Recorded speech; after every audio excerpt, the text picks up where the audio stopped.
Welcome to the show. Chuck Mikatinik and Hector Ledesma with you this week for Texas Baseball Countdown. Rangers opening up a series tonight at home against the Twins, and we will get you out to Globe Life Park just as soon as we are done here. Plenty on our show tonight to get to, including our Out There with the Astros segment. That will be Chad Qualls from the Astros, Hector. Hector, the interesting thing about this whole series to me was Ian Kinsler getting his comeuppance against his old squad the first time back in Arlington. And I'm just going to lay it out there on the table. I thought what he did in that first game was absolute bush. He hits the home run, he peers into the Rangers dugout, has a big Cheshire Cat grin running around the bags. And to me, if you've got a problem with John Daniels, the general manager, then talk to him. And I'm really surprised, honestly, that one of the Rangers pitchers didn't retaliate and rub up against his ribs with a Rawlings during the course of the week. I was really disappointed that something wasn't done because, not that I want to advocate violence, but I just don't think that what Ian Kinsler did really needed to happen for a team that's really at its lowest point in years. If you look at, it's really hard to say. I mean, obviously Kinsler's a heck of a ball player. Like I said, I expect more from him, especially at this point in his career. All righty, we're turning the page. We're looking ahead to tonight's game with the Twins. So it's time now for our Texas Orthodontics starting lineups. First, we'll go with the visiting Twins. And Hector, as we look and peruse up and down their lineup, they've got a lot of guys underachieving at this point, but just to single out a few guys, I think Brian Dozier is going to be a superstar in this league. A lot of pop in his bat for a guy that plays the middle infielding positions. How about Kurt Suzuki, of all people, the light-hittingest catcher of all times, having a career year this year and doing a really phenomenal job behind the plate.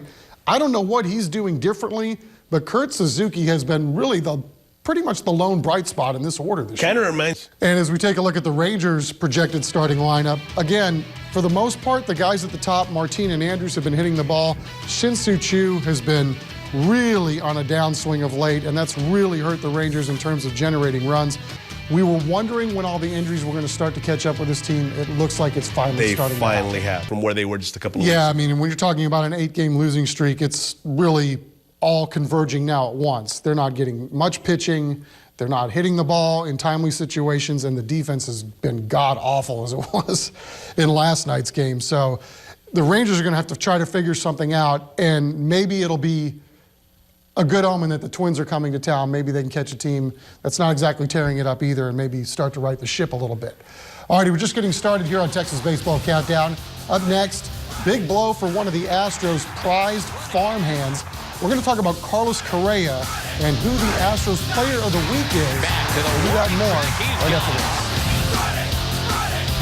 This is one of those guys, you talk about under the radar. I mean, we've probably devalued him on this show, which is a joke, because, I mean, this guy does everything. He hits the ball. You can make the argument that this guy is one of the best 2 or 3 second basemen in all of baseball. He's stolen 30 bags. He's got as many hits as anybody over the last year in Major League Baseball. Top 2 or 3 batting average in all of baseball. I mean, it's absolutely ridiculous what this guy is doing. When he came through for the Caravan this summer to San Antonio, we had lunch with him, and he asked me, and you know, it was kind of odd sitting next to an all-star second baseman. He was asking me questions about his contract situation, and I told him flat out, I said, you were smart to get your millions now, and you're going to be a free agent when you're 28 years old. I mean, how much value is this guy going to have on the open market? Because he's one of those guys, he's a tough out at the top of the order.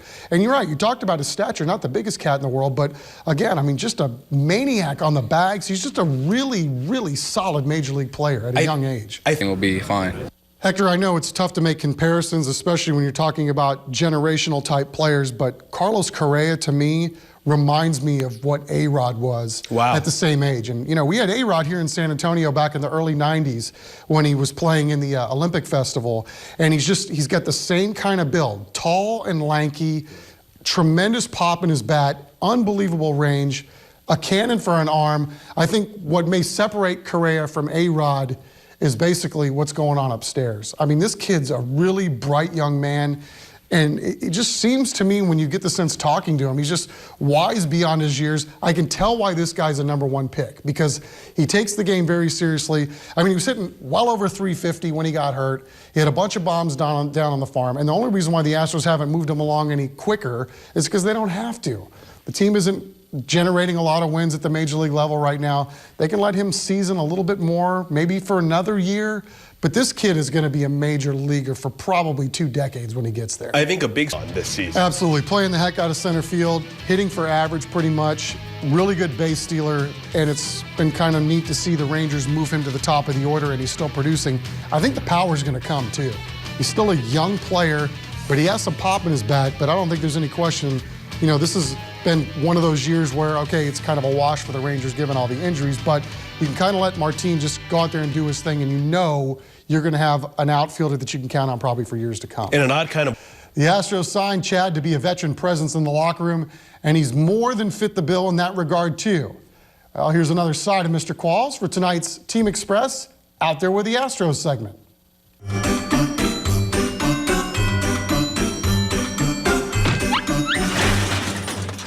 Wearing your baseball pants up or down? Down. Okay, you got to pick 2 of these. Justin Upton, BJ Upton, or Kate Upton. Choosing. Well, I'm married, so I can't say Kate Upton. I'm married too, and I'd still say Kate Upton. The teammate in this locker room that you would not trust with your own car. My own car. Jared Kozart. And the best football team on the planet is? I got man crush on Tom Brady, so the Patriots. Alrighty, folks, that's our show for today. Thanks for watching. Twins and Rangers coming up next. Steve Busby and Tom Grieve have the call. For Hector, I'm Chuck. Enjoy the ball game, and we'll see you next Friday here on KCWX.